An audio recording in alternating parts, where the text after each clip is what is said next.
आपल्यासोबत सध्या आदित्य ठाकरे आहेत. सर, आमदारांमध्ये सध्या राज्यात लॉ अँड ऑर्डरची सिच्युएशन निर्माण झालेली आहे.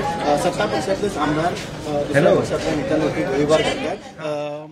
एकीकडे 2 दिवस ह्या संपूर्ण घटनेला झाले, मात्र अद्याप होम मिनिस्टरचं स्टेटमेंट आलेलं नाही. मूळ म्हणजे भाजपचंच कुठूनही स्टेटमेंट आलेलं नाही. आपण पाहताय की हे जे खोके सरकार आहे त्याच्यात 3 गँग्स ह्या राज्यकर्ते म्हणून आपल्या डोक्यावर बसवलेले आहेत. कोणी गुंडांना भेटतंय, कोणी टेररिस्टना भेटतंय, तर कोण कोणावर गोळीबार करतं आणि कोण कोणाला गोळीबार करायला लावतंय. एकंदर आपण पाहते की असं वातावरण आहे की जिथे सत्ताधारी पक्षाचेच आमदार जर दुसऱ्याच सत्ताधारी पक्षाच्या माणसाला गोळीबार करून असं मारण्याचा प्रयत्न करत असतील तर जनता किती यांच्या राज्यात सुरक्षित आहे हा प्रश्न उपस्थित होतोच. कारण आपण पाहिलं आहे की नवीन नाही आहे. म्हणजे मी तर यादीच वाचून दाखवलेली आहे. इथे माहीममधले जे गद्दार आमदार आहेत, काल आपण पाहताय भाजपचे आमदार होते म्हणून सीसीटीव्ही फुटेज बरोबर पोलीस स्टेशनमधून बाहेर आलं, पण गद्दार आमदार जे माहीमचे आहेत त्यांनी पण तशीच गोळी चालवलेली. फुटेज बाहेर आलं नाही अजून, त्यांना वाचवलं गेलं. उपमुख्यमंत्र्यांनी त्यांना वाचवण्याचा प्रयत्न केला. मूळ गोष्ट हीच आहे की एकंदर भाजपच्या कार्यकर्त्यांची पण जी परिस्थिती आहे, दया येते मला की अनेकदा आता जसं मला वाटतं दरेकरजींच्या तिथे कोणीतरी भाजपच्या कार्यकर्त्यांना मारलं गद्दार आमदाराच्या माणसाने, पुढे काही कारवाई झाली नाही. गणपती बाप्पाच्या मिरवणुकीवर एका गद्दार आमदारांनी बंदूक रोखली, पोलीस स्टेशनमध्ये जाऊन फायरिंग केलं, कारवाई झालेली नाही आहे. एका आमदाराच्या मुलांनी एका बिझनेसमॅनचं किडनॅपिंग केलं, सीसीटीव्हीमध्ये पकडलं झालं, पण काही कारवाई झालेली नाही आहे. त्याच्या आधी महिलांना शिवीगाळ झालेली आहे, ते अजून मंत्री आहेत. मूळ मुद्दा हाच राहतो की असे जर गँगवर चालू राहिले तर मूळ नागरिक किती सुरक्षित आहे.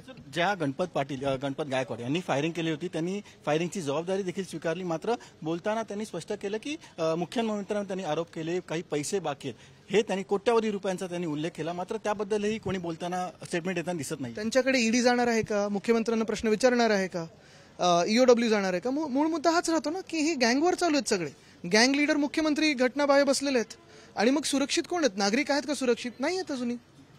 सर, आज एक मोठी अजब घोषणा शिंदे गटाकडून करण्यात आली. त्यांनी हे सांगितलं की जी येणारा लोकसभा निवडणूक आहे त्याच्यामध्ये ठाण्यातील जे शिंदे गटाचे कार्यकर्ते आहेत, सैनिक आहेत, ते शिवसैनिक म्हणून नाही तर नमो सैनिक म्हणून येणाऱ्या निवडणुकीला सामोरे जातील. कशा प्रकारे बघताय? मला वाटतं ते त्यांचं बघतील. आमचा मूळ मुद्दा हाच आहे की महाराष्ट्रावर जो सतत अन्याय होत आलेला आहे, आपण पाहताय अनेक इंडस्ट्रीज इथून हलवलेल्या आहेत, नोकऱ्यांचा मोठा विषय आहे, सुरक्षेचा मोठा विषय आहे, आणि हे सगळं गँगवॉर आम्ही थांबवणार आणि महाराष्ट्र आहे ना रोखून बाहेर काढणार आहे ना.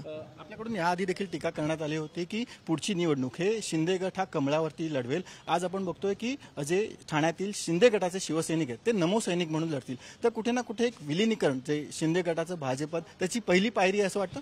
मूळ मुद्दा म्हणजे जे सुरतला गेले होते, जे गुवाहाटीला गेले होते, जे गोव्यात टेबलांवर चढून नाचले होते, त्याच्या मागे भाजप होतं की नव्हतं, आणि मग खोके आले कुठून, धोके दिले कसे, कोणी ना करायला लावलं, हे आज स्पष्ट होतं. आदित्य ठाकरे त्यांनी स्पष्ट केलं आहे की हे जे काही झालं महाराष्ट्रामध्ये त्याला शिंदे गटासोबतच भाजप देखील जबाबदार आहे. व्हिडिओ जर्नलिस्ट दीपक जैतापकर सह सचिन गाड, साम टीव्ही, मुंबई. देश विदेशातील प्रत्येक घडामोडींचे लाईव्ह अपडेट मिळवण्यासाठी आता साम टीव्हीच्या सर्व सोशल मीडिया प्लॅटफॉर्मला लाईक, फॉलो आणि सबस्क्राईब करा. तसंच सर्व नोटिफिकेशनसाठी बेल आयकॉन प्रेस करायला विसरू नका.